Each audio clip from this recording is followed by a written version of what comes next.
캄보디아는 한국인 피해자들의 고통을 조롱하고 그들의 귀환을 거부했습니다. 이에 대응하여 한국은 압도적인 외교적, 경제적 압박을 가하여 캄보디아의 완전한 항복을 강요했죠. 그러나 며칠 만에 푸놈펜은 약속을 어기고 전 세계 앞에서 체결한 바로 그 협정을 배신했습니다. 그리고 그 배신이 전환점이 되었죠. 그리고 이어진 것은 더 이상 외교가 아니라 역사가 움직이는 것이었습니다. 한국은 캄보디아뿐만 아니라 전 세계를 뒤흔들 충격적인 카드를 꺼내들었기 때문입니다. 안녕하세요. 저는 미국 CNN의 방콕 담당 수석 특파원 마이클 리드입니다. 저는 그동안 쿠데타, 홍수, 사이버 범죄에 대해 보도한 적은 있지만 이렇게나 공개적으로 오만과 악랄함을 보여준 나라는 처음 봤어요. 캄보디아 푸놈펜의 CCTV 클립 한 장으로 시작되었습니다.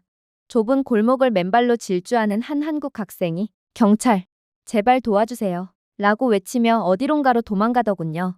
그러나 캄보디아 경찰관 2명은 그를 보고 고개를 돌려 웃었습니다. 아무런 도움도 제공하지 않았고 이내 중국어를 구사하는 남성 무리가 이 한국 학생을 강제로 끌고 들어갔죠. 이 영상은 동남아시아 전역으로 들불처럼 퍼졌습니다. 태국 앵커들은 믿기지 않는다는 표정으로 다시 재생했고 텔레그램 그룹은 분노에 휩싸였어요. 태국 동료 기자인 나찬이는 그들이 그 어린 한국 학생을 비웃고 있어요. 라고 중얼거렸습니다. 저는 천천히 고개를 끄덕였어요. 하지만 그들은 여전히 경찰 유니폼을 입고 있어요. 잔인함은 단순한 행동이 아니라 조롱이었습니다. 중국 갱단의 돈을 먹고 부패한 캄보디아 경찰들은 한국인들을 더러운 부자 바보라고 불렀죠. 그러자 누구도 되돌릴 수 없는 모욕이 찾아왔습니다. 캄보디아 대변인은 한국인들은 송환되지 않을 것이라고 발표했습니다. 그는 카메라를 향해 미소를 지으며 한국이 원한다면 그들이 직접 와서 데려올 수 있다 라고 덧붙였어요. 그 말은 완전히 선을 넘어버렸죠. 사실 캄보디아의 이러한 태도는 상식적으로 이해가 안 가긴 했어요. 얼마 전 캄보디아는 한국인 피해자 구출에 전혀 협조하지 않다가 그만 막강한 압박을 받고 경제 괴멸에 이뤘던 바가 있거든요. 분명 떨리는 방송에서 캄보디아는 항복했습니다. 대한민국에 전폭적으로 협력하겠습니다. 한 관계자가 목소리를 떨며 큰 소리로 읽었습니다. 그러나 이틀 후 유출된 영상에는 한국인 포로들이 다른 지방으로 이동하는 모습이 담겨 있었죠. 캄보디아는 같은 희생자들을 반드시 돌려보내겠다고 약속했습니다. 하지만 그건 그저 한국의 압박에서 잠시나마 숨을 고를 수 있도록 시간을 버는 행위일 뿐이었죠. 그들은 거짓말을 했습니다. 라찬이는 눈을 크게 뜨고 말했어요. 그들은 자신들의 말을 어겼습니다. 캄보디아 개인도 아니고 캄보디아 정부가 말입니다. 그리고 아침이 되자 한국 정부가 답변했어요.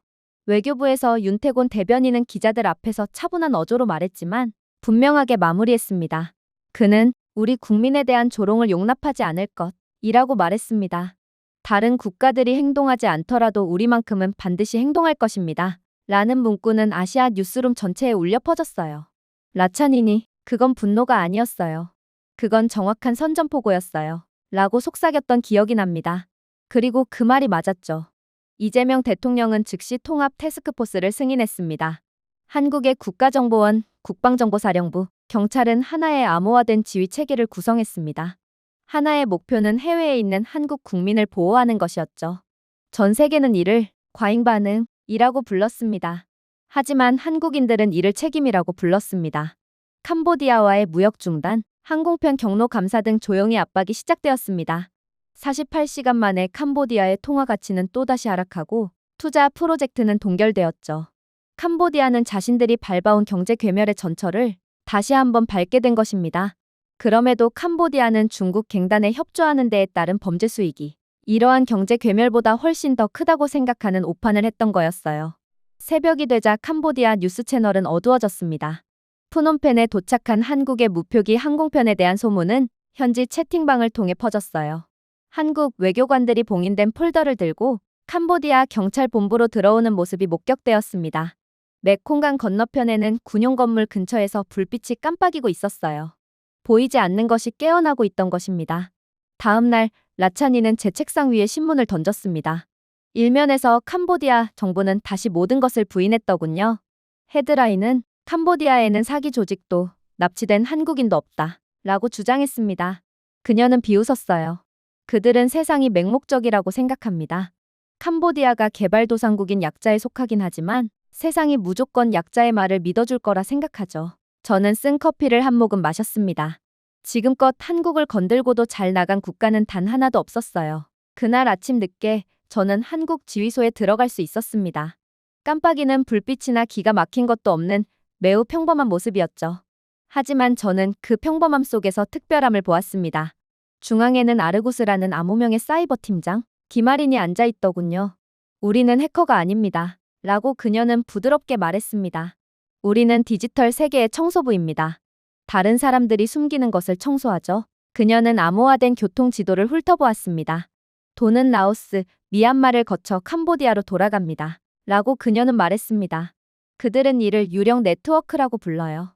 아무도 자금을 추적할 수 없을 거라고 생각하죠. 저는 찡그렸습니다. 유령? 그러자 그녀가 웃으며 말했습니다. 그러나 유령은 존재하지 않습니다. 그림자가 숨길 수 있다고 생각하는 겁쟁이들 뿐입니다. 그리고 하리는 회색과 흑백의 사진을 보여주었습니다. 무장 경비원 옆에서 웃고 있는 한 남자였어요. 이강호, 그녀가 말했습니다. 그는 조선족이에요. 지린 출신 삼합회 조직원이죠. 지금은 캄보디아 최대의 사기 제국을 운영하고 있습니다. 가짜 자선단체를 만들고 북한 기술 컨설턴트의 도움까지 받고 있으며 그야말로 모든 더러운 실타래가 서로 엮여 있습니다. 제가 듣고 있던 말을 믿을 수가 없었어요. 이 납치 고리에 묶여있는 전부를 이미 추적한 것처럼 말씀하시는군요. 고리가 아니에요. 이건 거미줄이에요. 그리고 모든 실타래가 조선족 이강호에게 돌아옵니다. 아르구스는 빠르게 움직였습니다. 어느 순간 방은 조용했고 다음 순간에는 살아있는 회로처럼 생생하게 느껴졌어요. 한국의 위성, 대사관 피드, 익명의 팁에서 데이터가 쏟아졌습니다. 할인의 손가락이 키보드를 가로질러 날아갔어요. 그들은 자신들이 안전하다고 생각하죠. 우리가 절대로 눈치채지 못할 거라고 생각합니다. 그녀는 중얼거렸어요. 하지만 중국의 사이버 기술이 아무리 진보해봤자 아직도 15년 전에 만들어진 한국 라우터를 사용하고 있어요. 서울에서도 충분히 그들의 심장 박동 소리를 들을 수 있죠. 그녀가 엔터를 누르자 거대한 화면에서 코드줄이 빨간색으로 빛나는 하나의 지도로 바뀌었습니다. 중국 갱단은 캄보디아에만 있는 게 아니에요. 라오스 허브, 미얀마 허브, 캄보디아 릴레이. 모든 것이 하나처럼 엮여 있습니다. 라고 그녀는 말했습니다. 그리고 이제 플러그를 뽑을 차례예요. 하지만 저를 가장 놀라게 한 것은 기술이 아니라 침묵이었습니다. 소리도 혼돈도 없었죠. 그저 차분한 정밀함만이 있을 뿐이었습니다. 몇 분 후 할인의 이어피스가 딱딱 소리를 냈습니다. 추적에 성공했어요. 그녀가 속삭였습니다. 방이 얼어붙었어요. 거만하고 자신감 넘치며 틀림없는 남성의 중국어 소리가 들려왔습니다. 한국인들은 절대로 나를 찾지 못할 거야. 이제 중국의 기술력은 한국을 아득히 뛰어넘었거든. 중국 정부가 우리를 지원해주는 만큼 우린 여기서 한국인들을 팔아넘기며 돈이나 벌면 그만이야. 한국 팀은 눈빛을 주고받았습니다. 하리는 미소를 지었어요. 그러고는 눈 속 발자국을 따라가는 사냥꾼처럼 오디오 패킷을 추적했습니다. 그는 푸놈펜에 있어요. 라고 그녀는 말했습니다.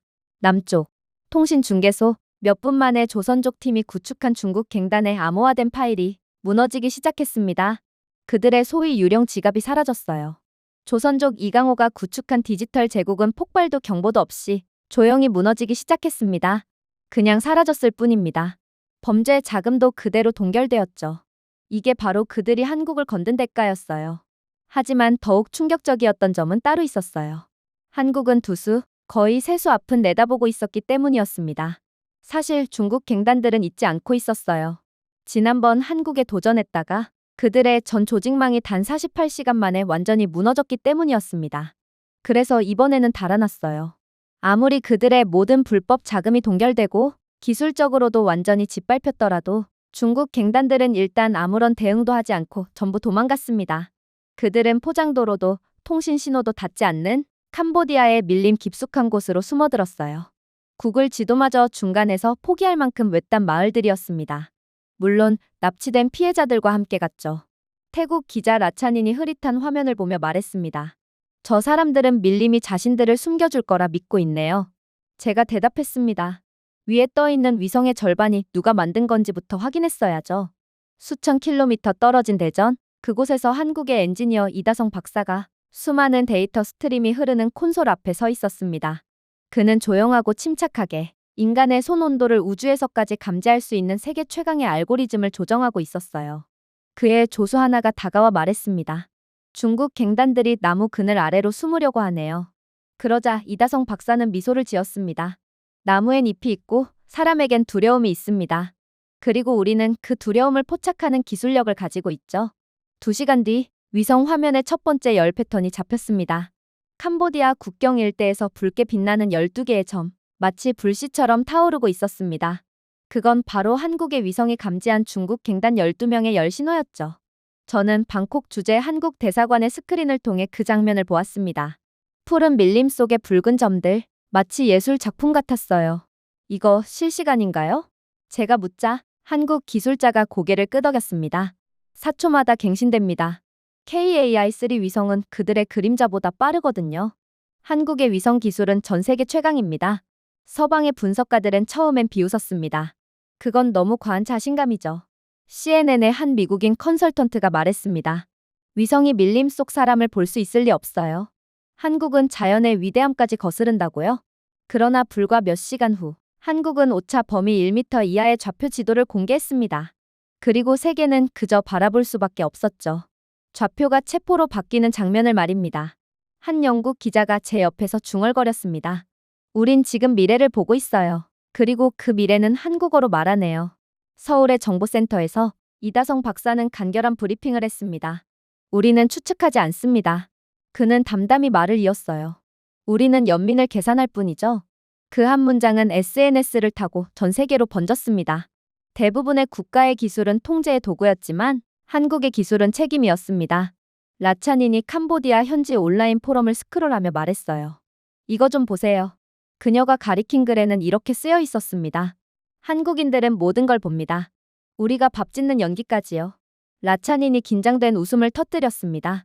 완전히 겁에 질렸네요. 중국 갱단들 그리고 그들에게 돈을 받아먹는 부패한 캄보디아 인사들까지 전부요. 저는 고개를 끄덕였습니다. 그래야죠. 이제 처음으로 보이지 않던 것들이 보이기 시작했으니까요. 한국이 최초로 이 기술을 개발했고 드디어 공개하는군요. 그날 오후 서울은 캄보디아 전역에서 추가적으로 12곳의 인질 수용지를 공식 확인했습니다. 한국 구조팀들은 암호화된 채널을 통해 완벽히 동기화되어 움직였어요. 한국의 헬리콥터는 중국 갱단의 레이더 사각지대 바깥에서 떠 있었고 한국의 눈은 카메라가 아니라 우주에서 내려오는 적외선 신호였습니다. 한국을 이길 수 있는 방법은 단연코 없어 보였죠. 제가 물었습니다. 구름 속인데 어떻게 볼 수 있는 거죠? 옆에 한국 장교가 미소를 지으며 답하더군요. 구름은 빛을 막지만 수학은 막지 못합니다. 이게 한국의 기술력의 비밀입니다. 한 위성 영상에서는 갱단들이 트럭을 싣고 허둥대는 모습이 포착되었어요.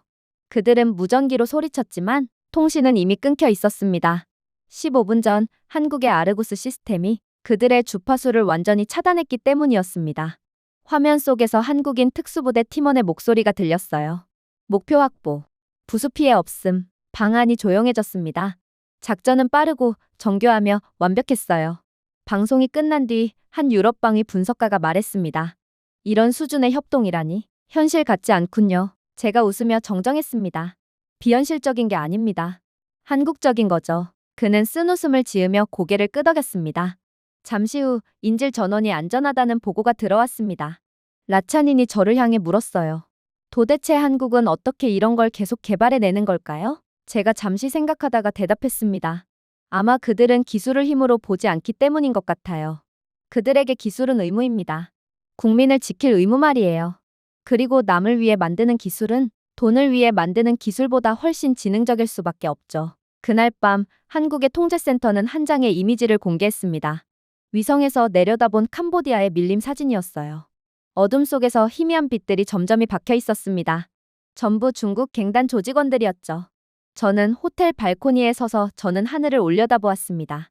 그 위 어딘가에서 작은 인공위성들이 여전히 움직이고 있었어요.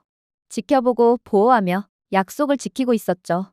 사람들은 그것을 하늘의 눈이라 부릅니다. 제가 조용히 속삭였습니다. 하지만 어쩌면 그건 단순한 거예요. 아무리 어두운 밀림 속에서도 한국은 자국민을 결코 잊지 않는다는 약속 말이죠. 그리고 중국과 캄보디아는 지금 그런 국가를 건든 것입니다. 신의 권능에 도전하는 것 같을 정도로 무모한 선택이었어요. 그렇게 한국의 본격적인 작전이 시작되기 전 국제회의가 열렸습니다. 한국군이 자꾸만 캄보디아에서 작전 수행을 하는 게 맞냐는 취지로 열린 회의였죠. 사실 유엔 회의장은 원래 진실을 위한 공간이 아니었습니다. 그곳은 외교적 표현이라는 이름의 완벽한 위선이 오가는 곳이었어요. 말은 길고 예의는 지나치며 내용은 비어 있었습니다. 그리고 세상은 약자의 목소리를 더 들어주므로 이건 한국에 있어선 상황이 불리하게 돌아갈 확률이 높았습니다. 그러나 그날 대한민국이라는 명패에 불이 켜지는 순간 그 위선은 산산이 부서졌어요. 한국의 김상진 차석대사가 단상으로 걸어 나왔습니다. 그는 원고도 메모도 들고 있지 않았어요. 그의 목소리는 크지 않았지만 전류처럼 방안을 울렸습니다. 이것은 지역 범죄가 아닙니다. 그가 말했습니다. 이것은 국제적인 수치입니다. 그의 뒤편 거대한 스크린이 켜졌습니다. 지도, 좌표, 열 감지 패턴. 수많은 점들이 심장 박동처럼 깜빡였습니다. 김 대사가 말을 이었어요. 이 데이터는 한국의 정찰 위성이 포착한 것입니다. 캄보디아, 라오스, 미얀마를 잇는 인신매매 경로를 명확히 보여줍니다. 피해자는 태국인, 필리핀인, 캄보디아인, 그리고 한국인입니다. 몇몇 외교관들이 불안한 듯 자세를 고쳐 앉았습니다. 제 옆에 있던 서방 기자가 속삭였어요. 저건 실시간 신호입니까? 그가 고개를 끄덕였습니다. 48시간 이내의 데이터입니다. 잠시 후 영상이 재생되었어요. 무장한 남자들이 호위하는 트럭 행렬이 정글 속 도로를 천천히 지나가고 있었습니다. 트럭 뒤에는 캄보디아 국기가 걸려 있었고 경찰 검문소는 그들을 그냥 통과시켰습니다. 회의장은 숨소리 하나 없이 고요했어요. 그때 캄보디아 대사가 자리에서 벌떡 일어나 외쳤습니다. 이건 조작입니다. 김 대사는 고개조차 돌리지 않았어요. 그저 차분히 말했습니다. 이 영상의 모든 픽셀은 양자 암호 검증 시스템을 통해 추적이 가능합니다. 대사님, 말씀은 부정할 수 있어도 수학은 부정할 수 없습니다. 그 순간 서방 외교관들조차 말을 잃었습니다. 수년간 그들은 한국의 경고를 감정적인 외교라 치부해왔어요. 하지만 지금 그들 눈앞에는 정밀하고 냉철하며 반박 불가능한 증거가 있었습니다. 휴정 시간에 태국 대표가 김 대사에게 다가왔어요. 당신은 우리 모두를 대신해 말했습니다. 그의 목소리는 떨렸지만 진심이 담겨 있었습니다. 우리 정부가 지켜주지 못한 사람들까지요. 아마 우리 동남아 국가가 그런 말을 했다면 세계는 우리의 말에 귀 기울이지도 않았겠죠. 그날 저녁 세계의 헤드라인이 바뀌었습니다. BBC, 한국, 현대판 노예제를 증거로 고발하다. 뉴욕타임스, 작은 나라, 세계를 각성시키다. 얼마 전까지만 해도 서울의 과도한 정의감을 비웃던 언론들이 이제는 한국의 기술력을 보고 도덕적 엔지니어링이라며 찬사를 보냈어요. 라차닌 기자는 회의 영상을 다시 보며 말했습니다. 이제 그들은 숨을 곳이 없습니다. 한국이 수치를 빛으로 바꿔버렸어요. 한편 캄보디아의 반응은 조급하고 불안했습니다. 그들은 과장되고 비우호적인 주장이라며 공식 성명을 냈거든요. 그러나 아무도 믿지 않았습니다. 서울은 즉시 타임스탬프, 블록체인 검증 통신기록, 그리고 임시 노동자로 위장된 인신매매 선정 문서를 공개했거든요. 그중 한 영상에는 캄보디아 정부 관계자가 중국 브로커 옆에서 서명하는 장면까지 있었습니다. 그 서명은 적외선 대조로 화면에 선명히 드러났고 회의장은 일동 경악을 할 뿐이었죠. 이들은 캄보디아의 부패 수준에도 놀랐지만 한국의 최첨단 기술에 기반한 증거 수집 능력에도 경탄을 했던 거였습니다. 그날 밤 저는 윤태곤 외교부 대변인을 만났습니다. 지금으로서 한 정부를 완전히 궁지로 몰아넣은 셈이군요. 제가 말하자 그는 미소를 지었습니다. 아닙니다. 그는 담담하게 대답했습니다. 우리가 몰아넣은 게 아니라 그들이 스스로 벽을 쌓은 겁니다. 우린 그저 불을 켰을 뿐이죠. 기자들이 몰려들어 보복이나 제재 계획을 물었습니다.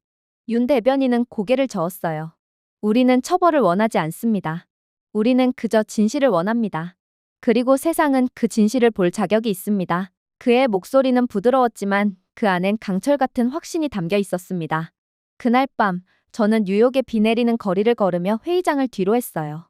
무릉덩이에 비친 도시의 불빛은 부서진 듯 아름다웠습니다. 그 순간 저는 깨달았습니다. 태평양 건너 미국의 한 주보다도 작은 나라가 세계의 양심을 흔들고 있었다는 것을요. 한국은 고함치지 않았습니다. 협박하지도 않았죠. 그저 증명했습니다. 그리고 오랜만에 힘이라는 단어가 처음으로 진실과 같은 뜻이 되었습니다. 그리고 새벽이 밝아올 무렵 세상은 이미 달라져 있었습니다. 한국은 더 이상 자국민만을 지키는 나라가 아니었습니다. 이제는 새로운 국제 질서를 이끄는 중심국이 되어 있었죠. 헤드라인은 이렇게 바뀌어 있었습니다. 서울 초국가 범죄 대응 연합 결성. 11개국 참여. 저는 뉴스룸 모니터 앞에 앉아 동남아 각국의 국기들이 태극기 옆에서 번갈아 깜빡이는 장면을 지켜보았습니다. 심지어 앵커조차 놀란 목소리였습니다.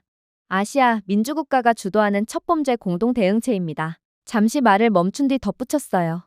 그리고 그건 미국이 아니라 한국입니다. 아세안 공동 안보통제센터 내부 김아린 분석관과 박세준 요원이 나란히 앉아 있었습니다. 그들의 화면은 5개의 수도를 하나로 연결했어요. 방콕, 하노이, 비엔티안, 마닐라, 그리고 도하였죠. 모두 범죄를 척결하겠다는 의지로 하나의 데이터 공유망에 묶인 셈이었습니다. 세준이 빠르게 코드를 입력하며 말했습니다. 마치 5개의 심장을 하나의 맥박으로 묶는 느낌이네요. 할인이 미소를 지었습니다. 그렇다면 모두 같은 리듬으로 뛰길 바라야죠. 전면 스크린의 붉은 불빛이 점점이 깜빡였습니다. 4개의 주요 거점이 경고등처럼 반짝이고 있었어요. 할인이 차분히 보고했습니다. 주요 허브 위치 확인. 캄보디아 시아누쿠빌, 미얀마 мя와디, 필리핀 반반, 동티모르 오쿠벤. 그녀가 지도를 확대하며 연결선을 표시했습니다. 그랬습니다. 캄보디아 내 중국 갱단은 이제 주변부의 동남아 국가들로 흩어지며 한국을 피해 자신들의 범죄망을 다각화했던 거였어요. 이건 이제 단순한 지역 범죄가 아닙니다. 동남아 전역을 엮은 거대한 범죄망이에요. 미얀마와 라오스 대표단은 아무 말 없이 그 화면을 바라봤습니다. 그때 옆에 있던 태국 사령관이 제게 낮게 속삭였습니다. 우리 경찰은 의식만 합니다. 하지만 한국은 작전을 수행하죠. 한국이 원한다면 아무리 태국의 영토에서 일어나는 일일지라도 기꺼이 작전 통제권을 넘기겠습니다. 그저 우리 국민들만 구해주세요. 저는 거의 웃음을 터뜨렸습니다. 이건 비꼬미 아니라 존경의 웃음이었어요.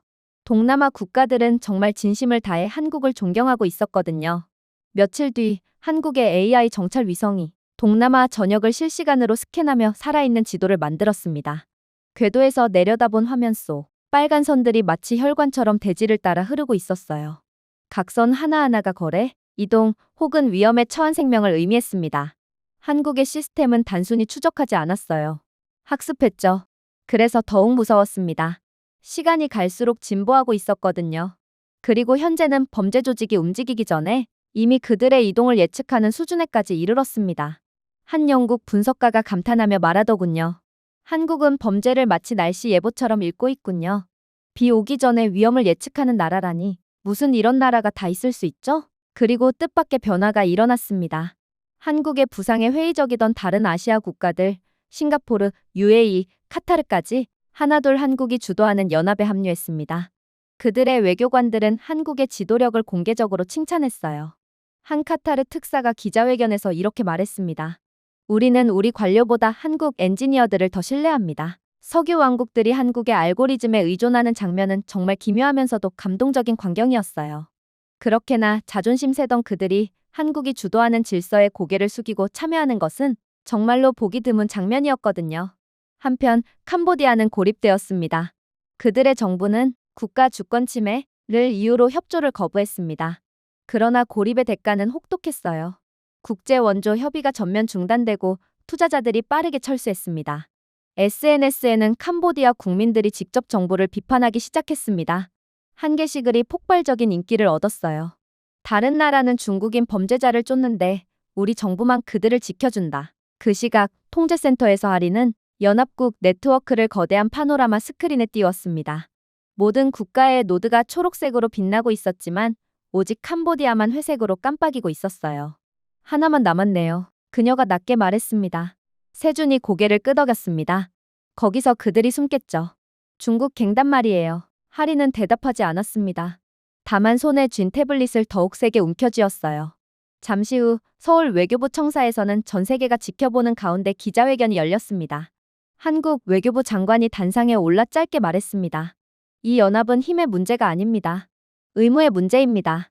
팔려가고 침묵당하고 잊혀진 모든 사람에 대한 의무. 그 말이 끝나자 회견장은 뜨거운 박수로 뒤덮였습니다.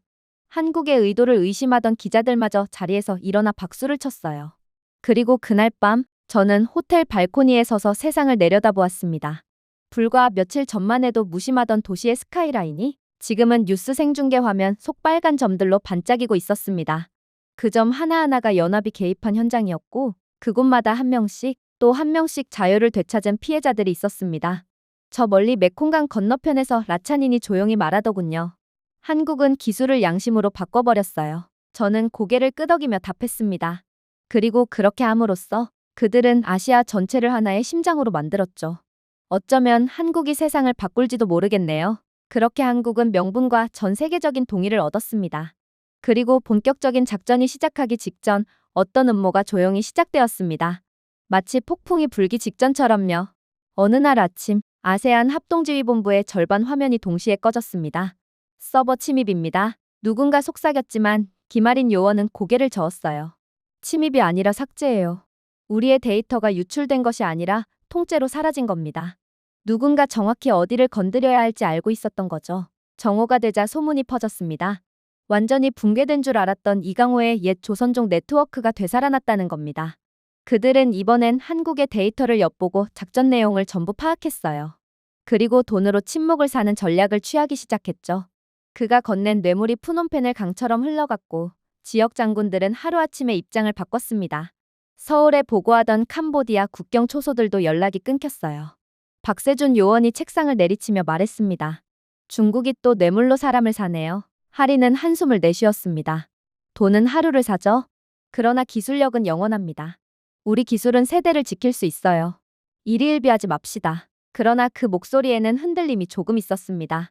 몇 시간 뒤 충격적인 소식이 들어왔습니다. 캄보디아의 BHQ 부대, 정권의 경호 임무로 알려졌던 그 특수부대가 이번엔 중국의 사기 조직을 보호하고 있다는 거였어요. 현재 언론은 그들이 범죄 조직을 호위하며 트럭 행렬을 이끌고 가는 장면을 보도했습니다. 납치범을 지키는 군대라니 세상에 이런 일이 있나요? 라차닌이 떨리는 목소리로 말했습니다. 저는 아무 말도 하지 못했습니다. 그 질문은 공기 중에 그대로 맴돌았어요. 그러나 한국에 대한 전 세계의 믿음과 지지는 변함이 없었어요. 태국의 한 군사방송은 생방송에서 웃으며 말했습니다. 캄보디아의 BHQ가 한국의 707 특수부대와 맞붙는다면요? 1시간 안에 끝날 겁니다. 그 말은 농담처럼 들렸지만 댓글창은 순식간에 불탔어요. BHQ가 코리안 BBQ로 조리되겠군. 농담이었지만 그 속에는 공포가 섞여 있었습니다. 방콕 현장 기지의 분위기는 한껏 팽팽했어요. 한국 구조팀과 캄보디아 장교들이 같은 방 안에 있었지만 서로의 숨소리마저 의식했습니다. 캄보디아 군대는 도움을 준다는 핑계로 한국 구조팀 공간에서 그들을 감시하며 은근한 기싸움을 걸어왔거든요. 여기서 이만 빠지는 게 좋을 텐데요. 험한 일 보고 싶지 않으면 말이죠. 한 캄보디아 장교가 말했습니다. 그러자 한국 요원이 조용히 대답했습니다. 한국인이 피 흘리는 곳이라면 거기가 바로 우리의 구역입니다. 공기가 얼어붙었습니다. 아무도 말을 잇지 못했어요. 그날 밤 한국 드론이 포착한 장면이 송신되었습니다. 캄보디아 BHQ 병사들이 인도적 구호 차량을 막고 증거를 은폐하며 중국 갱단이 납치 피해자들을 이주시키는 데 도움을 주었습니다. 지우는군요. 세준이 이를 악물며 말했습니다. 그럼 우린 불보다 빨라야죠. 할인이 답했습니다. 서울 시간 밤 9시 암호망에 단 한 문장이 떴습니다. 블루실드 작전 승인됨. 한국의 대테러 특수부대 707 특임단이 움직이기 시작한 것입니다. 저는 영상 속 그들을 봤습니다. 검은 전투복에 얼굴이 가려진 병사들, 한치의 동요도 없는 표정. 보는 것만으로도 공포심이 들었죠. 한국인 지휘관이 조용히 말했습니다. 우리는 복수하지 않는다. 그저 한국인 피해자들을 회수한다. 가능한 한 아무도 죽이지 마라. 그의 목소리는 차분했지만 그 차분함이 오히려 공포스러웠습니다. 우린 사냥꾼이 아니다. 그저 빚을 회수하러 갈 뿐이다. 서울 외교부의 윤태곤 대변인은 조용히 말했습니다. 세계는 우리를 공격적이라 부르겠죠. 하지만 국민을 지키는 건 공격이 아니라 의무입니다. 태국 방송의 앵커는 생방송 중 속삭였습니다. 드디어 707이 움직이기 시작했습니다. 이제 세계는 한국이 같은 싸움을 2번 하지 않는 이유를 보게 될 겁니다. 자정, 오산기지에서 수송기가 이륙했어요. 레이더에 잡히지 않았고 행선지는 표시되지 않았습니다. 이게 전쟁이 될까요? 라차닌이 물었습니다. 아니요, 제가 말했습니다. 전쟁은 폐허를 남기죠. 한국은 교훈을 남깁니다. 그날 밤 동남아의 하늘에는 조용한 붉은 빛이 번졌습니다. 불이 아니라 수백 대의 한국 드론이 띄운 작전 신호였습니다. 그들은 소리치지 않았어요. 단지 조용히 날았습니다. 마치 한 나라의 심장이 세상 위를 뛰는 듯했습니다. 그리고 다음 날 폭풍이 시작될 예정이었습니다. 하지만 마치 폭풍 직전의 고요함처럼 그 밤만큼은 전 세계가 숨을 죽이고 있었습니다. 작전은 한국군이 도착하는 대로 시작되었습니다. 시아누크빌 위로 내리는 비는 전선처럼 두껍고 묘하게 전기가 서려 있었어요. 정글 능선 위에서 바라본 그곳엔 희미한 빛들이 나무 사이를 따라 움직이고 있었습니다. 한국의 707 특수임무단, 완벽한 대형으로 조용히 침투 중이었습니다. 소리도 명령도 불필요한 말도 없었습니다. 오직 숨소리만 들렸어요. 대원들의 헬멧에는 푸른 링이 은은히 빛나고 있었죠. 한국이 자체 기술력으로 개발한 크로노스 AI 헬멧, 실시간 위성 오버레이를 표시하는 한국의 첨단 전장 시스템이었습니다. 한국은 이 헬멧을 이용해서 벽을 통과해 사람을 본대요. 아래쪽에서 캄보디아 경비병이 겁먹은 듯 속삭였습니다. 옆에 동료가 침을 삼키며 말했습니다. 그 사람들은 눈이 아니라 헬멧이 본다더군요. 도대체 그런 외계인들을 어떻게 이기라는 말입니까? 그 말엔 두려움이 섞여 있었습니다. 제가 지켜보는 동안 707 특임단은 움직임은 완벽한 기계처럼 정밀했습니다. 제 귀에 라차닌 기자의 목소리가 이어폰을 통해 들려왔어요. 그들은 유령 같아요. 아니요. 제가 대답했습니다. 그들은 엔지니어처럼 싸워요. 라차닌이 미소 지으며 말했습니다. 혼돈을 고치는 군인들이군요. 강준혁 대위가 손을 들며 작전 개시 신호를 보냈습니다. AI 헬멧의 디스플레이가 번쩍이며 위성 정보와 드론 실시간 영상이 결합되었습니다. 도로, 열 감지선, 적의 경로 등 모든 데이터가 빛으로 재구성되었고 707 대원들이 이를 인지했어요. 그야말로 한국은 최첨단 기술력이 다른 분야의 기술력을 이으며 완벽한 기술적 조화를 보여주는 거였습니다. 목표 확보, 한 요원이 말했습니다. 인질 12명, 무장 경비 2팀, 탈출구 하나. 강대위는 짧게 고개를 끄덕였습니다. 깔끔하게 끝내자 낙하가 시작되었습니다. 첫 번째 팀이 조용히 착지했고 곧바로 헬멧 화면엔 생체 신호들이 표시되었습니다. 심장 박동 하나하나가 별처럼 빛났어요. 서울 지휘본부의 김아린 요원이 무전으로 말했습니다. 적건 생명 그 자체네요. 그렇다면 강대위가 답했습니다. 그 어느 것도 멈추지 않게 하십시오. 인질들도 소중하지만 우리 대원들의 목숨도 소중하니까요. 집중하세요. 그때 총성이 터졌습니다. 경고사격이었지만 한 요원 임병철 하사의 어깨를 스쳤어요. 그는 피를 흘리며 진흙 위로 쓰러졌다가 이를 악물고 일어났습니다. 괜찮습니다. 임무 계속합니다. 아니, 부상자는 철수하라. 강대위가 단호히 말했습니다. 하지만 임병철은 웃었습니다. 대위님, 목표가 아직 숨쉬고 있습니다. 저도 그렇죠. 여기서 포기할 이유는 단 하나도 없어요. 문제 없습니다. 그는 그대로 앞으로 나아가 총탄이 스치는 와중에도 인질 한 명을 몸으로 감싸 안았습니다. 구출 작전은 기계적인 정확성과 인간적인 온기가 동시에 흐르는 장면이었어요. 대원들은 비살상 연막탄과 적외선 절단기로 철창을 열고 갇혀있던 사람들을 한 명씩 꺼냈습니다. 이제 괜찮아요. 한 요원이 현지어로 속삭이며 떨고 있는 여성을 부축했습니다.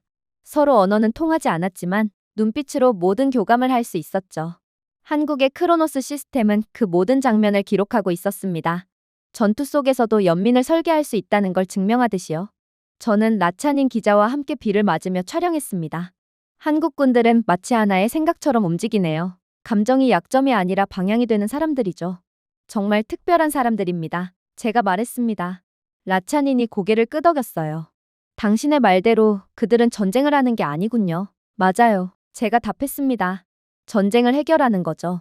잠시 후 본부에서 신호가 왔습니다. 여기는 서울.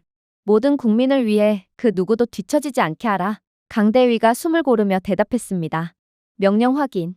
아무도 남기지 않는다. 새벽 3시 인질 전원 확보.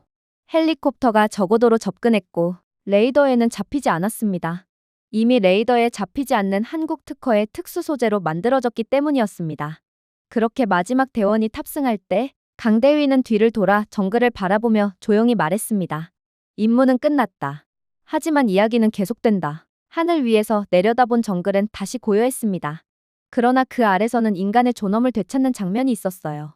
정밀함과 연민이 공존하는 힘, 그것이 바로 한국이 세상에 보여준 새로운 정의였습니다. 비행기가 폭우 속으로 사라질 때 대원 하나가 무전으로 농담처럼 말했습니다. 우린 전쟁을 시작한 게 아닙니다. 문제를 해결했을 뿐이죠. 짧은 웃음이 전파를 타고 흘렀습니다. 그날 밤 정글은 다시 어둠 속으로 잠겼습니다. 하지만 구출된 사람들은 하늘을 올려다보며 울었습니다. 그 위 어딘가에 자신들을 지켜본 나라의 눈이 여전히 깨어 있었으니까요. 그리고 저는 기술력으로 감동을 주는 한국에 저도 모르게 감격의 눈물을 흘리고 말았습니다. 그렇게 한국의 매우 깔끔한 작전 성공에 캄보디아의 부패한 조직망은 누구도 예상하지 못할 만큼 빠르게 무너졌습니다.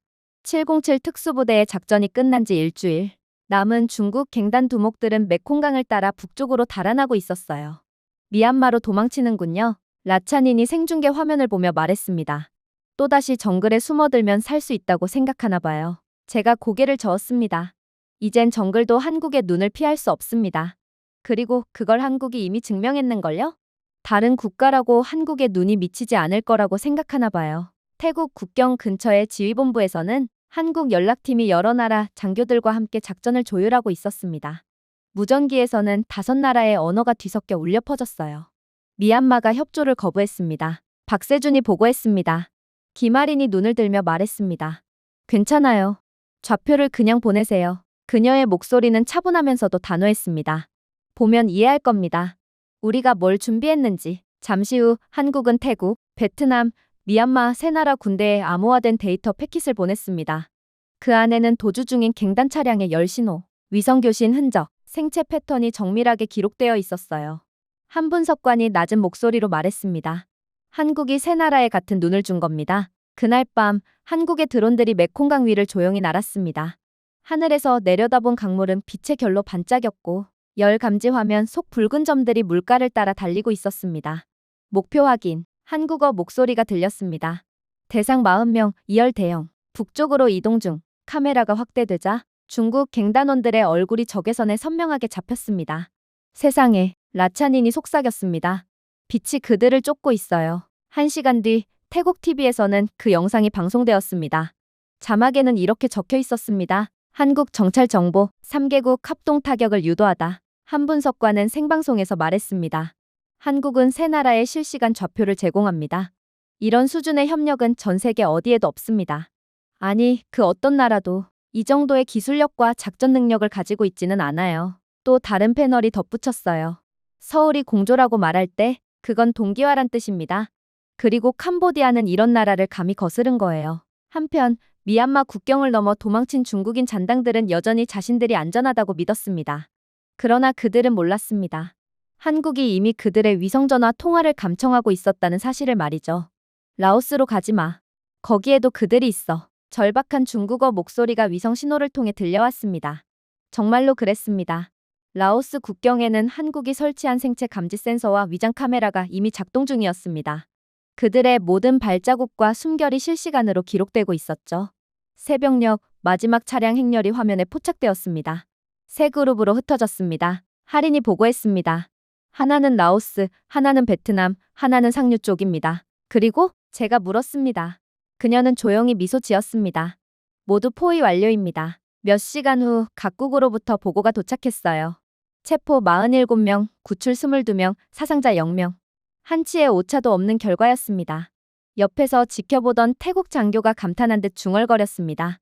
이렇게 빠를 수가 있습니까? 하리는 눈을 떼지 않은 채 대답했어요. 우린 쫓지 않습니다. 계산할 뿐이죠. 이미 예측을 하고 있는데 그런 우리를 어떻게 피하겠어요? 해질 무렵 메콩강은 다시 고요했습니다. 한국의 추정망을 비웃던 그들은 더 이상 존재하지 않았어요. 그날 작전 영상이 아시아 전역으로 퍼졌습니다. 드론이 비추는 강 위의 붉은 점들, 그리고 마치 하나의 생명처럼 움직이는 연합군, 그리고 그 중심에는 한국이 있었죠. 한 평론가는 이렇게 말했습니다. 그건 군대가 아닙니다. 위성을 가진 양심이죠. 그날 밤 하리는 헤드셋을 벗고 마지막 보고서를 입력했습니다. 조선족 팀들이 구축한 웹이 닫히고 있습니다. 그녀가 조용히 말했습니다. 그들은 이제 어디로도 갈 수 없어요. 불법 자금도 더 이상 사용할 수 없게 되었거든요. 저는 그녀를 바라보다 서서히 꺼져가는 모니터 속 붉은 신호들을 봤습니다. 그동안 국경은 범죄자들의 방패였습니다. 하지만 그날 밤 그 선들은 사라졌습니다. 그리고 그 자리에 남은 것은 단 하나, 국경 너머의 국민까지 지켜내는 조용하지만 단단한 나라였습니다. 한국이었죠. 이제 중국 갱단들은 정말로 더 이상 숨을 곳이 없었습니다. 그래서 막다른 길에 다다른 그들은 충격적인 선택을 감행했죠. 그건 바로 아무도 가고 싶어 하지 않는 악명 높은 미얀마, 중국 국경 산맥으로 도망친 거였습니다. 현지인들은 그곳을 악마의 척추라고 불렀습니다. 칼날 같은 절벽과 독성 안개로 뒤덮인 인간이 살아남기 힘든 땅이었죠. 금속조차 부식될 정도의 공기, 신호가 휘어지는 험지. 라차닌 기자가 화면을 보며 속삭였습니다. 저기까지 가면 한국도 못 따라올 거라고 생각하나 봐요. 제가 조용히 답했습니다. 이젠 자연도 한국 편입니다. 강준혁 대위가 이끄는 707 특수부대 팀은 그 어둠 속으로 천천히 진입했습니다. 그들을 안내한 것은 새 한 마리만큼 작은 한국산 마이크로 드론이었어요. 공중에서 습도, 체온, 지형을 실시간으로 스캔하며 완벽한 3D 지도를 만들어냈습니다. 적의 순찰 간격 9초, 맹점은 30m마다 한 곳. 기술 장교 최은석 중위가 속삭였습니다. 강대위는 짧게 대답했습니다. 좋습니다. 오늘은 한국의 수학이 전진합니다. 무전기 너머로 들려오는 숨소리는 일정했습니다. 두려움도 동요도 없었습니다. 그들은 마치 혼돈 속에서 수술을 하는 의사들 같네요. 제가 말하자 라차닌이 고개를 끄덕였어요. 정확하고 감정이 흔들리지 않아요. 진짜 프로페셔널이에요. 새벽 2시 16분. 부대는 적의 경계선을 돌파했습니다. 경보음도 발자국 소리조차도 없었습니다. 열 감지기에는 30명의 무장 중국인 경비병이 포착되었습니다. 그들은 굶주린 인질들을 철제 벙커에 가둬두고 있었어요. 에코1 좌측 차단, 에코2 인질 확보. 최중위는 움직이는 패턴을 수학적으로 계산하며 중얼거렸습니다. 이건 전투가 아닙니다. 계산식입니다. 그때 정적을 찢는 총성이 들렸습니다. 발각됐습니다. 임병철 하사의 목소리가 들렸습니다. 총탄이 쏟아지는 와중에도 강대위는 침착했어요. 델타 진영으로 전환. 적의 시선을 내 쪽으로 돌려. 내가 미끼가 될 거야. 정글의 어둠 속에서 불빛이 번쩍이며 총알이 쏟아졌습니다. 그러나 한국 특수부대원들은 흔들리지 않았어요. 총탄 속에서도 그들은 마치 하나의 유기체처럼 움직였습니다. 폭발음이 벙커 안쪽에서 터졌습니다. 박상우 중사가 2명의 인질을 덮쳐 보호하며 몸으로 폭발을 막았습니다. 괜찮습니다. 아직 숨쉬고 있습니다. 강대위의 목소리가 차분하게 들렸습니다. 그럼 그 숨 끝까지 지키십시오. 박 중사는 희미하게 웃으며 대답했습니다. 명령 확인했습니다. 그는 끝내 자리를 떠나지 않았습니다. 모든 인질이 나올 때까지 말이죠. 벙커 안은 피와 기름 냄새로 가득했습니다. 플래시라이트 불빛에 갇혀있던 인질들이 눈을 비비며 떨고 있었어요. 한 여성이 울먹이며 말했습니다. 정말 우릴 찾으러 오신 건가요? 강대위는 헬멧을 벗고 얼굴에 진흙을 닦으며 고개를 끄덕였습니다. 한국인은 누구도 버리지 않습니다. 의무장교 섬이나 대위가 들어와 생존자들에게 은색 담요를 덮어주었어요. 안심하세요. 이제 집에 돌아갈 수 있어요. 그녀의 목소리는 부드럽고 따뜻했습니다. 드론은 하늘 위에서 그 장면을 기록하고 있었어요. 그것은 과시가 아닌 증거였습니다. 인간적인 정의가 아직 세상에 존재한다는 증거였죠. 새벽이 밝아오자 총성은 완전히 멎었습니다. 안개 낀 산맥 위로 햇살이 비추기 시작했습니다. 민간인 전원 확보, 사상자 없음. 최중위가 보고했습니다. 강대위는 고개를 끄덕였습니다. 우리 팀은요? 잠시 침묵이 흘렀습니다. 모니터에 한 개의 붉은 신호가 깜박였어요. 현장본부에서 라차닌이 조용히 물었습니다. 누가 돌아오지 못했나요? 저는 대답하지 못했습니다. 인질들을 구축하는 과정에서 한 명의 특임단 대원 한 명이 희생되었거든요. 동료 대원을 위해, 그리고 인질로 잡혀있는 자국의 국민을 위해 몸을 사리지 않다가 그만 작전 중 순직을 해버린 것입니다. 화면 속에 구출된 인질들은 은색 담요에 쌓인 채 고개를 들고 떠오르는 햇살을 바라보는 모습을 보고 있었어요. 그 빛이 그들의 얼굴에 닿을 때 그건 단순한 구출이 아니라 귀환이었습니다. 이번 작전의 이름은 리턴 던이었습니다. 그리고 그 이름이 왜 붙었는지 저는 이제야 이해했어요. 세상의 가장 어두운 곳에서도 한국은 여전히 길을 잃은 사람들을 찾아내고 있었습니다. 그 빛은 총탄보다 강했고 침묵보다 따뜻했어요. 그리고 이제 모든 한국인 인질들을 구출한 지금 한국은 그 어느 때보다 강력한 반격을 준비하기 시작했어요. 한국이 캄보디아의 중국 범죄 조직을 완전히 소탕하기 전에 이미 또 다른 적이 숨어 있었어요. 바로 조선족 팀, 과거 한국에 대한 보복을 시도했던 바로 그 집단이었습니다. 그러나 이번엔 국외가 아니라 한국 내부에 숨어 있었어요. 그들은 평범한 사람들 틈에서 살아가며 가짜 취업센터를 운영하고 통역사를 사칭하고 서울 외곽산업지대의 그림자 속에서 불법 구금소까지 만들었습니다. 누구도 몰랐어요. 캄보디아에서 무너진 그 범죄 조직의 일부가 이미 한국 땅 안으로 들어와 있었다는 것을 말입니다. 조선족들은 혼란을 틈타 불법으로 한국에 체류하며 온갖 범죄들을 저지르고 있던 거였어요. 사건의 시작은 실종된 한 대학생의 휴대전화였습니다. 그의 기기가 단 8초 동안 인천의 한 폐공장에서 포착되었어요. 단 8초? 그러나 그것이면 충분했습니다. 한국의 사이버용 압센터는 VPN 여러 겹을 거쳐 신호를 역추적했고 그 끝에는 조선족 팀의 암호화 계정이 있었습니다. 저는 그 첫 보고를 들었을 때의 긴장감을 아직도 기억합니다. 그들은 캄보디아에 있지 않습니다. 분석관이 속삭였어요. 그들은 여기 있습니다. 한국 정부는 조용히 움직였습니다. 이 사실이 새어나가면 국민이 불안해집니다. 윤태곤 국정원장의 목소리는 낮고 단호했습니다. 그는 즉시 국정원, 사이버사령부, 서울지방경찰청이 참여하는 합동특수팀을 승인했어요. 작전명은 프로젝트 미러폴, 적이 썼던 기술을 그들에게 그대로 되돌려주는 작전이었습니다. 조선족들의 범죄는 상상 이상으로 잔혹했습니다. 해외 취업을 미끼로 한국인들을 유인해 불법 콜센터로 팔아넘겼습니다. 그곳에서 피해자들은 사기 전화의 한국어 화자로 강제 동원되었죠. 심지어 저항하면 해외 브로커를 통해 캄보디아나 미얀마로 팔려나갔습니다. 한 피해자는 구조된 후 이렇게 말하더군요. 저는 디지털 노예였습니다. 그들은 제 이름과 제 목소리 그리고 제 희망까지 팔았습니다. 대전의 한 비밀 통제실. 최은석 중위가 모니터를 바라보며 말했습니다. 새로운 IP를 찾았습니다. 인천 노드와 동일한 패턴입니다. 고스트 아이 프로토콜을 가동하세요. 김아린이 지시했습니다. 잠시 후 모니터에는 한국 골목의 연령상이 떴습니다. 두 남자가 통화를 하고 있었고 철문 아래에서 희미한 불빛이 새어나왔습니다. 그리고 그날 밤 특공대가 조용히 진입했어요. 경찰이다. 움직이지 마. 하지만 조선족 용의자들은 기습적으로 저항했습니다. 최루탄과 섬광탄이 터졌고 서버를 부수며 도망치려 했습니다. 한 남자가 소리쳤습니다. 나는 중국인이야. 한국인 따위는 감히 우릴 건드릴 수 없어. 그러나 그는 틀렸습니다. 한국의 퀀텀 트레이스 AI는 이미 모든 신호를 추적하고 있었습니다. 버려진 휴대전화조차 도망칠 수 없었어요.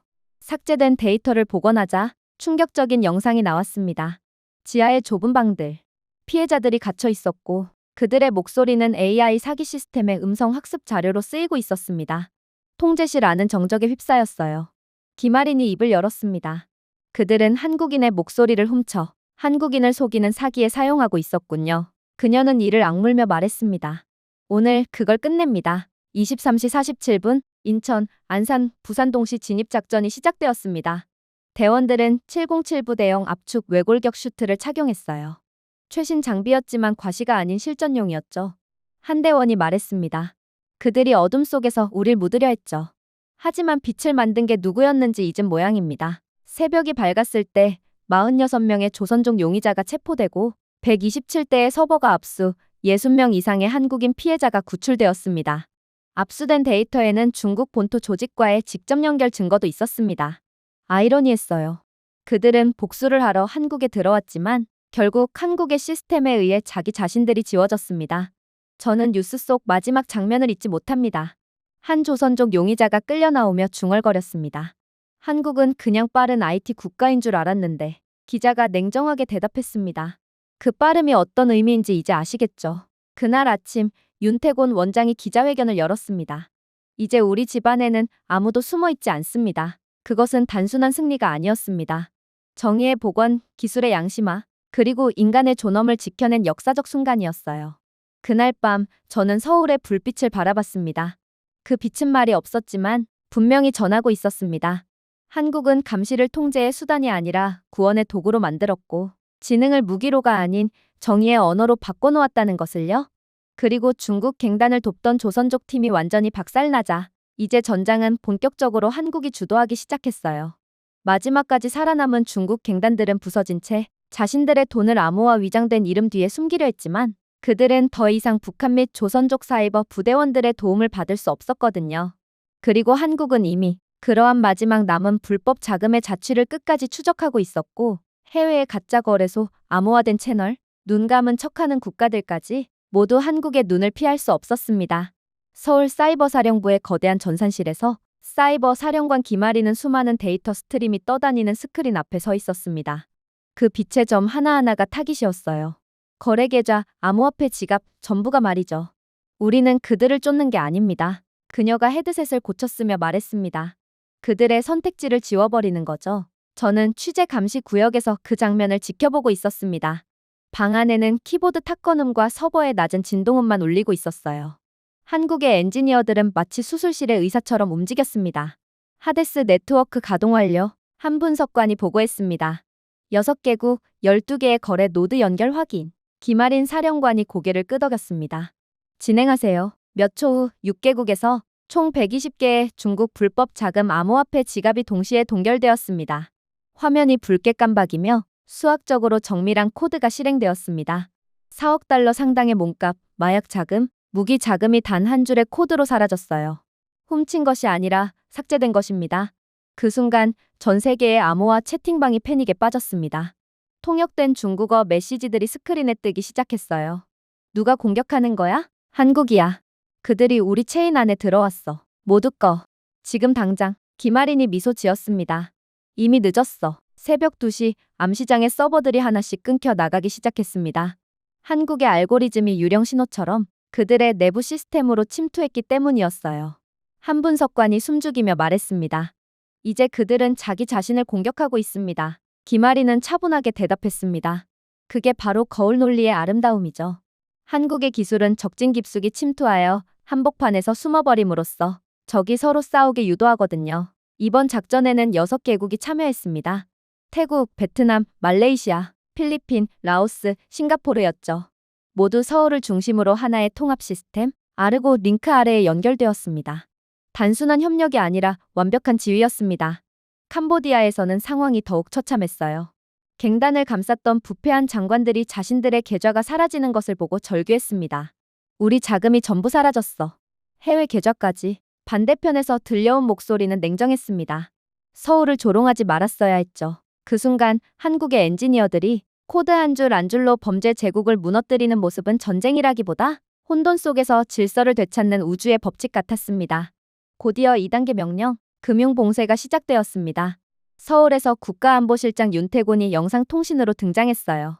2단계 승인합니다. 그 한마디에 맞춰 위성망을 통한 아시아 전역의 은행 시스템이 동기화되었습니다. 잠시 후 관련된 모든 계좌가 전 세계 금융망에서 사라졌습니다. 경보음도 폭발도 없었어요. 그저 삭제만이 있었습니다. 국제시장의 그래프에서는 그것이 마치 연기가 사라지는 것처럼 보였습니다. 그리고 새벽이 밝자 국제금융감시기관이 공식 발표를 했습니다. 아시아 최대 규모의 중국계 사이버 범죄 조직이 완전히 붕괴되었습니다. 한국 정보당국은 모든 자금의 흐름을 추적했을 뿐 아니라 암시장 경제 자체를 무력화시켜버린 거였어요. 푸놈펜의 한 카페에서 중국 브로커가 노트북을 열었습니다. 화면에 메시지가 떴어요. 귀하의 접근은 대한민국 정부에 의해 영구적으로 종료되었습니다. 저는 조용히 화면을 바라보며 속삭였습니다. 공포가 총알보다 더 빨리 퍼지는 걸 봤습니다. 김아리는 헤드셋을 벗으며 말했어요. 작전 완료. 하데스 네트워크 연구 종료. 역사적인 순간의 무게가 방 안에 가득했습니다. 그리고 서울의 새벽 하늘이 서서히 밝아오고 있었죠. 그날 한국은 또 한 번 증명했습니다. 총이 아닌 정확함으로, 분노가 아닌 양심으로 세상을 정화할 수 있다는 것을 말이죠.